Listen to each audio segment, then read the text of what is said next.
Good morning students. Last class में अपन ने discuss किया chemical reactions and chemical equations. जहाँ अपन ने केमिकल इक्वेशन को बहुत अच्छे से डिस्कस किया, जिसमें अपन ने डिस्कस किया word equation and symbol equation, और सेकंड अपन ने डिस्कस किया balanced and unbalanced chemical equations. अब यह केमिकल इक्वेशन क्या था? Only a representation. Chemical equation क्या है? केमिकल रिएक्शन का ही एक रिप्रेजेंटेशन है। अभी केमिकल रिएक्शंस क्या होती है उनके बारे में डिस्कशन करते हैं। Chemical reactions. अभी केमिकल रिएक्शन क्या है? देखिए, केमिकल रिएक्शन एक टाइप का इंटरेक्शन है। क्या है? इंटरेक्शन। केमिकल रिएक्शन है इंटरेक्शन। इंटरेक्शन जैसे आपके और मेरे बीच में एक इंटरेक्शन हो रहा है बाय दिस वीडियो। इस वीडियो से मैं आपको बोल रहा हूं और आप उसको सुन रहे हैं, और आप कोई भी कमेंट आप करते हैं तो उसको मैं देख सकता हूं। तो आप कह सकते हैं कि एक इंटरेक्शन आपके और मेरे बीच में है। अगर आप क्लास में रहते हैं, मेरी क्लास में, तो मैं डायरेक्ट इंटरेक्शन कर सकता हूं। तो इंटरेक्शन मतलब आपके और मेरे बीच में होने वाली एक बातचीत या कोई भी एक प्रोसेस जिसमें टू डायमेंशनल या कह सकते हैं बाई डायरेक्शनल, दो डायरेक्शन में फ्लो हो सकता है। यानी मैं आपसे बात कर सकता हूं, आप मुझसे बात कर सकते हैं। इवन ये भी हो सकता है मैं ही बोलूं तब भी एक इंटरेक्शन हो रहा है, आप उसको सुन रहे हैं।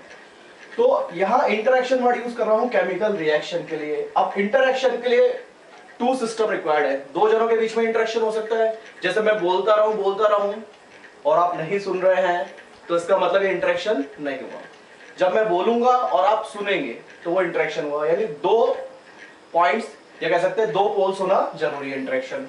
तो वैसे ही यहां इंटरेक्शन किस किस के बिटवीन हो सकता है? तो इंटरेक्शन हो सकता है किसके बिटवीन? किसी सब्सटेंस प्लस सब्सटेंस। कोई भी दो सब्सटेंस के बिटवीन अगर कोई इंटरेक्शन हो रहा है तो वो केमिकल रिएक्शन में आएगा। बट एक इंपॉर्टेंट कंडीशन है कि न्यू प्रोडक्ट फॉर्म होना चाहिए या कोई न्यू सब्सटेंस फॉर्म होना चाहिए, तब आप उसको कह सकते हैं कि हाँ वो एक्चुअल में इंटरेक्शन है। केवल दो सब्सटेंस रखे हुए हैं, उनसे कोई न्यू प्रोडक्ट फॉर्म नहीं हुआ तो वो इंटरेक्शन नहीं है। तो सब्सटेंस प्लस सब्सटेंस में इंटरेक्शन हो सकता है। और दूसरे टाइप का इंटरेक्शन है किसके बिटवीन? Only substance. हाँ, तो क्या अकेला सब्सटेंस इंटरेक्शन कर सकता है? आपके माइंड में आएगा नहीं, अकेला सब्सटेंस कैसे इंटरेक्शन करेगा? चलिए मैं आपको बताता हूं। अकेला सब्सटेंस भी इंटरेक्शन कर सकता है। वो किसके साथ इंटरेक्शन कर सकता है? एनर्जी के साथ। किसके साथ? एनर्जी। अब आप सोच रहे हो एनर्जी कैसे आ गई? तो एनर्जी यहां हो सकती है in form of heat, in form of light, in form of electric current etcetera. यानी आप कह सकते हैं कि कोई भी सब्सटेंस हीट के साथ भी इंटरेक्शन कर सकता है, लाइट एनर्जी के साथ भी इंटरेक्शन कर सकता है, और इलेक्ट्रिक करंट के साथ भी इंटरेक्शन कर सकता है। Electrical current means electrical energy, light energy यानी फोटो एनर्जी टाइप से, heat energy means thermal energy.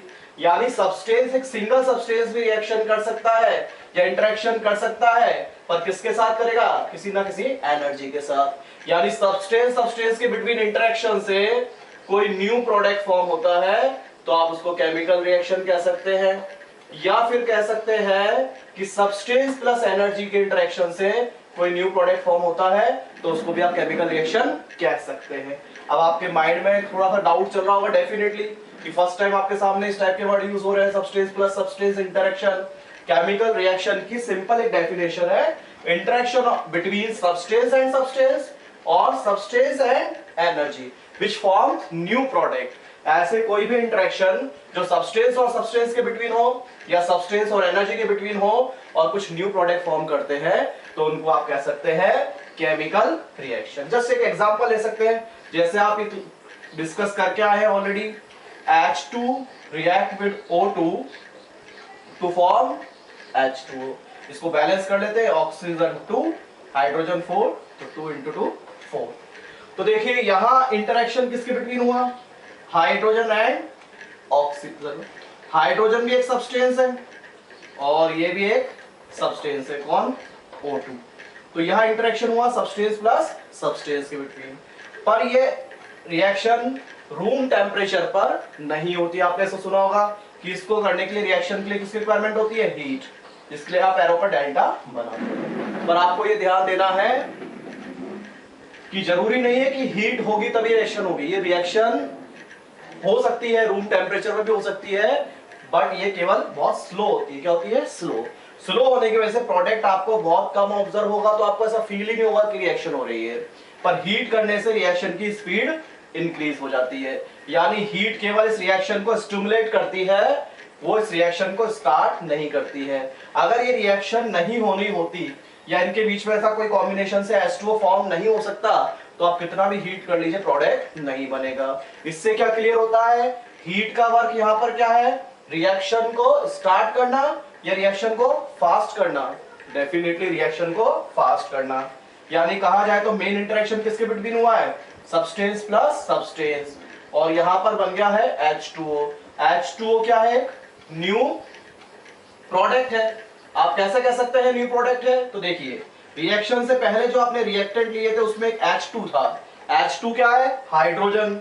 इसको ऐसे रिप्रेजेंट करते हैं H सिंगल बॉन्ड H।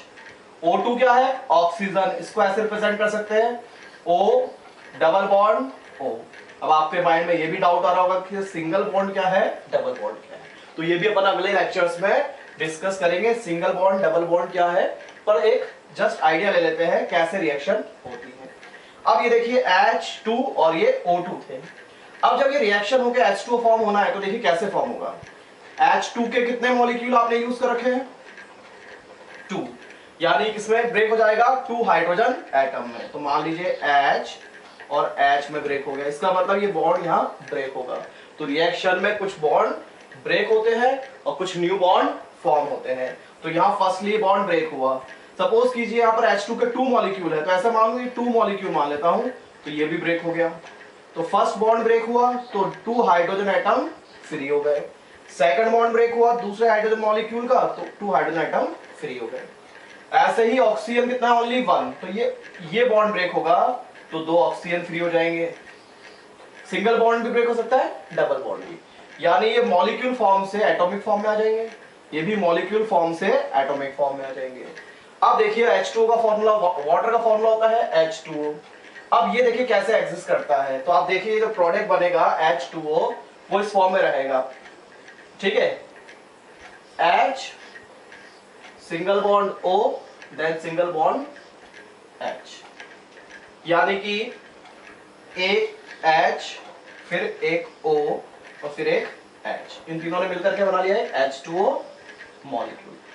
ये इसका स्ट्रक्चर फॉर्मूला है HOOH, और इसका सिंपल मॉलिक्यूलर फॉर्मूला देखें तो उसमें 2H होते हैं तो H2, और O1 होता है तो O1। 1 को लिखने की रिक्वायरमेंट नहीं है, तो इसको समराइज करके लिखते हैं या शॉर्ट में लिखते हैं मॉलिक्यूलर फॉर्मूले की फॉर्म में, तो H2O लिखा जाता है, H2 और एक O।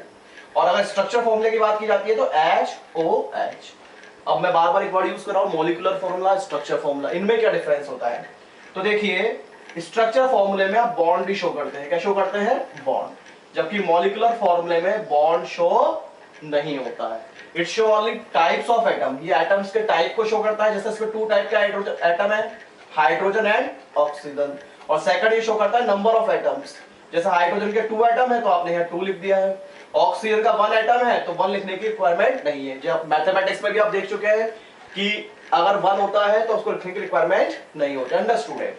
तो इसलिए ये तो हो गया molecular formula which shows only number of atoms and kinds of atom, कितने टाइप्स के एटम उसमें है, कितने काइंड्स के एटम्स है उसके अंदर वो, और कितने कितने एटम है वो शो करता है। जबकि स्ट्रक्चर फॉर्मूले में क्या आता है? ये बॉन्ड शो किए जाते हैं, यानी एक्चुअल किस टाइप का उसका स्ट्रक्चर है, किसके बीच में लिंकेज है, यानी कौन किससे लिंक है। तो इसको देखकर आपको आइडिया लग रहा है कि H O से ऐड है, फिर O फर्दर H से ऐड है। अदरवाइज आप ऐसा भी इमेजिन कर सकते थे कि H O ऐसे भी ऐड हो सकता है, पर ये पॉसिबल नहीं है। इसके बारे में भी डिस्कशन करेंगे आप आगे कि हाइड्रोजन की वैलेंसी ओनली 1 होती है, पर अगर ऐसे स्ट्रक्चर शो करता हूं तो हाइड्रोजन की वैलेंसी कितनी हो जाती है? 2, जो गलत है। पर ऐसे शो करता हूं तो यहाँ ऑक्सीजन की वैलेंसी कितनी आ रही है? 1 बॉन्ड 2 बॉन्ड, जितने बॉन्ड वो फॉर्म करता है वो वैलेंसी है। तो यहाँ पर 2 बॉन्ड फॉर्म कर रहा है, इसका मतलब इसकी वैलेंसी कितनी हो गई? 2 हो गई। तो एक्चुअल में ऑक्सीजन की वैलेंसी भी 2 है, आप पढ़ चुके हैं। और हाइड्रोजन कितना बॉन्ड फॉर्म कर रहा है? ओनली 1, तो इसका मतलब हाइड्रोजन की वैलेंसी यहाँ 1 है और इसकी भी वैलेंसी 1 है, इसलिए स्ट्रक्चर इसका सही हो गया, राइट होता है, और ये रॉन्ग। तो आपने क्या ऑब्जर्व किया? केमिकल या सब्सटेंस सब्सटेंस के बिटवीन इंटरेक्शन हुआ और एक न्यू प्रोडक्ट फॉर्म हुआ। अब ये प्रोडक्ट न्यू है, कैसे कह सकते हैं? तो देखिए यहाँ स्ट्रक्चर आप देख रहे हैं, H2 के स्ट्रक्चर में ओनली 2H है, वो भी सिंगल बॉन्डेड है। ऑक्सीजन के स्ट्रक्चर में O2 है, डबल बॉन्डेड है। पर यहाँ वाटर के स्ट्रक्चर में HOH, इनके बिटवीन न्यू टाइप के बॉन्ड फॉर्म हो गए। क्या ऐसा बॉन्ड जो H और O के बिटवीन बन रहा है, ऐसा कोई बॉन्ड रिएक्टेंट साइड पर है? नहीं। यहाँ कौन सा बॉन्ड है? HH और OO बॉन्ड है, पर यहाँ HO बॉन्ड है, यानी एक न्यू टाइप के बॉन्ड यहाँ पर फॉर्म होते हैं और यहाँ एक बॉन्ड ब्रेक होते हैं। यानी केमिकल रिएक्शंस में क्या होता है, जो ओल्ड बॉन्ड्स हैं यानी पुराने बॉन्ड वो टूट जाते हैं, ब्रेक हो जाते हैं और कुछ न्यू बॉन्ड फॉर्म होते हैं। अगर न्यू बॉन्ड फॉर्म होंगे तो प्रॉपर्टीज भी क्या होंगी? न्यू। और प्रॉपर्टीज भी न्यू होगी तो ये कंपाउंड भी क्या कहलाएगा? न्यू। यानी ये ना तो हाइड्रोजन कहला सकता है ना ऑक्सीजन, ये क्या कहला रहा है? वाटर। अब आप सोच रहे होंगे सर वाटर में हाइड्रोजन और ऑक्सीजन भी होती है। अब हाइड्रोजन ऑक्सीजन वाटर में तो है ना? तो अब आपके माइंड में आएगा सर ये हाइड्रोजन ऑक्सीजन है, ये भी हाइड्रोजन ऑक्सीजन है, क्या डिफरेंस है? तो डिफरेंस यही है कि यहाँ हाइड्रोजन ऑक्सीजन में बॉन्डिंग हो चुके हैं और ये हाइड्रोजन ऑक्सीजन के बीच में कोई बॉन्डिंग नहीं है। इसका मतलब ये डिफरेंट कंपाउंड है, किससे? ऑक्सीजन और हाइड्रोजन से। अब प्रॉपर्टी भी चेक कर सकते हैं, हाइड्रोजन कैसा होता है? इनफ्लेमेबल, यानी ये आग पकड़ता है, कैचेस फायर इजिली। इस जैसे ही फायर के कांटेक्ट में आएगा, फायर की वेसिनिटी में आएगा, वैसे ये एक ब्लास्ट हो जाता है, यानी कि आग को कैच करता है, फायर को। ऑक्सीजन सपोर्टर है, क्या है? सपोर्टर ऑफ कंबशन, यानी किसी भी चीज का कंबशन करने हैं या बर्निंग करते हैं, जलाते हैं, तो जलाने में हेल्प करता है कौन? ऑक्सीजन।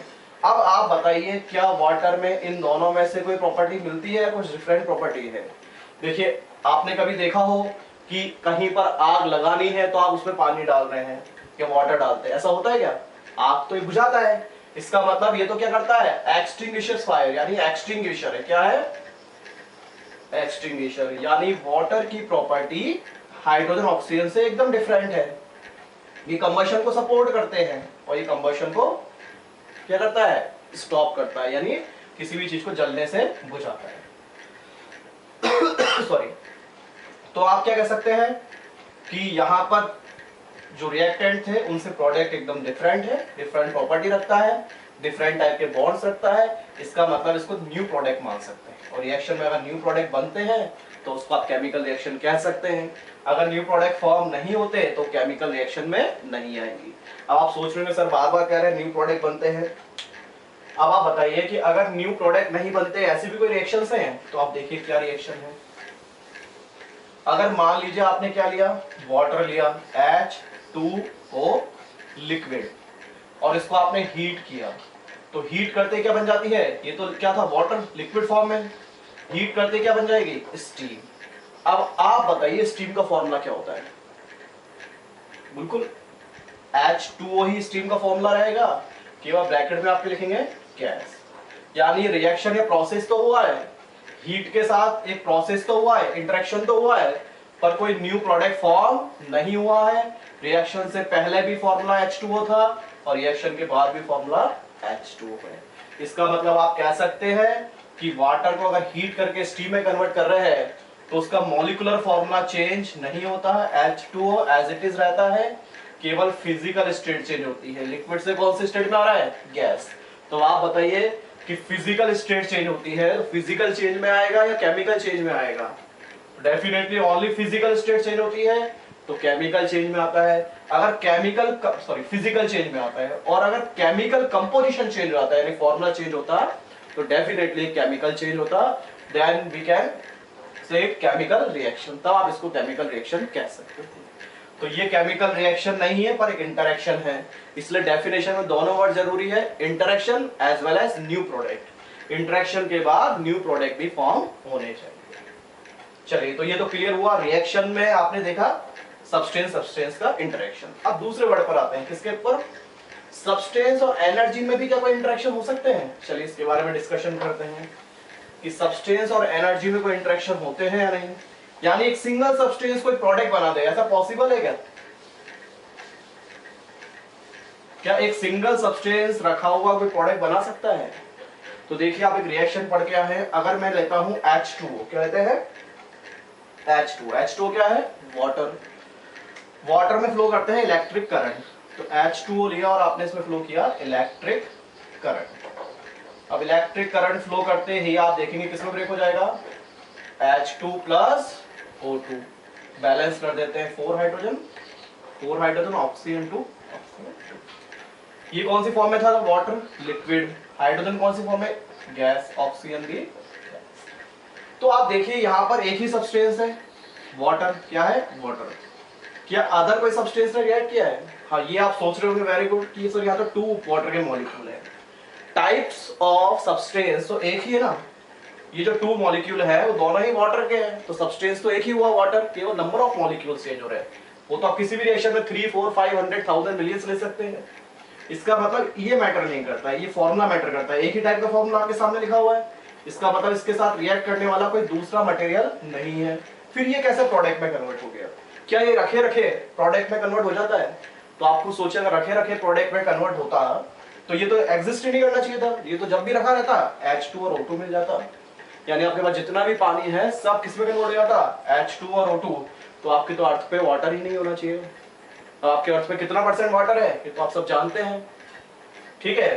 तो इसका मतलब ये रखे रखे तो ब्रेक नहीं होगा। फिर ये किसके साथ इंटरेक्शन कर रहा है?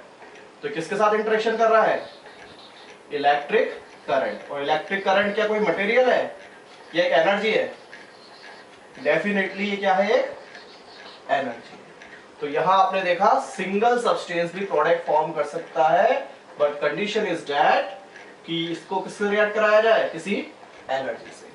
यानी सिंगल सब्सटेंस का इंटरेक्शन नहीं होता है, बल्कि इंटरेक्शन किसी ना किसी के साथ करेगा। यानी वो इंटरेक्शन किसके साथ करेगा? एनर्जी। और यहाँ एनर्जी किसकी फॉर्म में है? Electric current. तो substance plus energy, substance plus energy. और यहां आप देख रहे हैं दोनों प्रोडक्ट न्यू है। कैसे कह सकते हैं? उसका अपोजिट रिएक्शन इससे पहले अपन देख के आए हैं। क्या रिएक्शन है? ये वाटर है तो एक्सटिंग्विशर है, और H2 इनफ्लेमेबल है, और O2 सपोर्टर है कंबशन का। तो ये तो जलाने में हेल्प कर रहे हैं और ये बुझाने में हेल्प कर रहा है। ये एक्सटिंग्विशेस फायर और इट हेल्प या इट सपोर्ट्स कंबशन, और इट इज कंबसिबल सब्सटेंस। ये तो खुद ही जलता है, ये जलाने में हेल्प करता है, जबकि ये तो बुझाता है। यानी रिएक्टेंट से बनने वाले प्रोडक्ट की प्रॉपर्टी एकदम डिफरेंट है। तो आप सोचिए अगर इससे डिफरेंट प्रॉपर्टी इसमें मिल रही है तो कुछ ये न्यू थिंग है, या फिर ये वाटर ही हो सकता है। तो वाटर अपनी प्रॉपर्टी तो चेंज नहीं करेगा कि आपने वाटर को हीट कर दिया वो कंबशन में सपोर्ट कर रहा है, ऐसा तो नहीं है। स्टीम कहीं बनती है तो क्या स्टीम जलाने में हेल्प कर सकती है? नहीं। इसका मतलब जो प्रॉपर्टी है वो न्यू आ गई, इसका मतलब प्रोडक्ट भी न्यू बनता है। इसका मतलब ये भी केमिकल रिएक्शन है, पर डिफरेंस क्या है फर्स्ट केमिकल और सेकंड इसमें? फर्स्ट वाले में सब्सटेंस रिएक्ट कर रहे थे, कौन कौन? H2 प्लस O2, और यहाँ केवल सब्सटेंस और एनर्जी रिएक्ट कर रहे हैं। सब्सटेंस कौन है यहाँ? H2O। एनर्जी कौन सी है? Electric current. इसकी जगह आप हीट एनर्जी भी यूज कर सकते हैं, कुछ एग्जांपल्स में लाइट एनर्जी यूज हो सकती है, इलेक्ट्रिक करंट भी होता है।